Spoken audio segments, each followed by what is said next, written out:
Aujourd'hui, nous inaugurons la plateforme hydraulique de l'Institut de mécatronique qui se trouve sur les rives de l'Oise à Venette. Et à cette occasion, nous présentons l'ensemble des actions qu'a réalisé l'Institut de mécatronique depuis 4 ans, depuis son existence,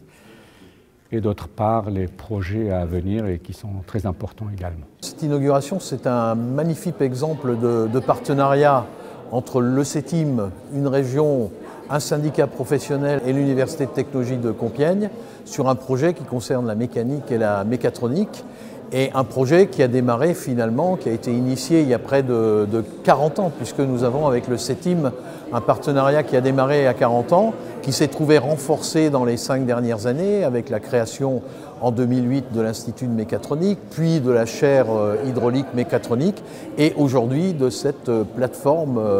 que nous inaugurons ce matin. L'Institut de mécatronique est une coopération entre l'Université de technologie de Compiègne et le CETIM, où nous avons souhaité mettre en commun nos compétences pour à la fois développer de la formation d'ingénieurs, assurer la réalisation de projets à vocation technologique et répondre aux besoins d'innovation des entreprises. L'enjeu de la plateforme hydraulique qui a été inaugurée aujourd'hui est de permettre des expérimentations physiques avec des équipements dédiés pour que à la fois les étudiants maîtrisent concrètement les dimensions applicatives de la technologie hydraulique, mais aussi avoir un lieu de test, d'essai pour nos partenaires industriels qui souhaiteraient évaluer les performances, les qualités des technologies hydrauliques et mécatroniques. Le lien évident qui se trouve entre l'UTC et le CETIM, c'est que la recherche universitaire a besoin d'un support pour aller vers l'industrie. Et donc, voilà, le CETIM sert de passerelle, donc est capable de comprendre à la fois les travaux de recherche qui sont faits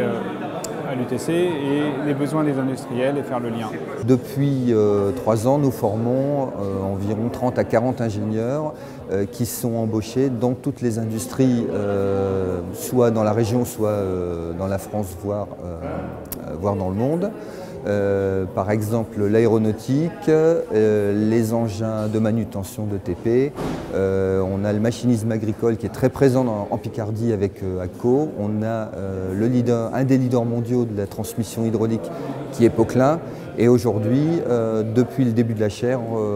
environ 15 à 20 ingénieurs ont été embauchés et travaillent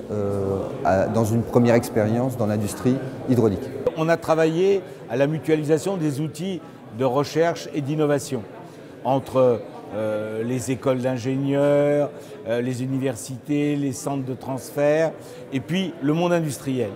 Et à partir de là, on arrive sur des petites strates à des pôles d'excellence qui font que ces plateformes sont les lieux d'innovation directe sur le monde réel de l'entreprise à partir de recherche et développement qui sont faits dans tous nos outils de recherche. Donc je pense qu'on est là sur quelque chose d'extrêmement important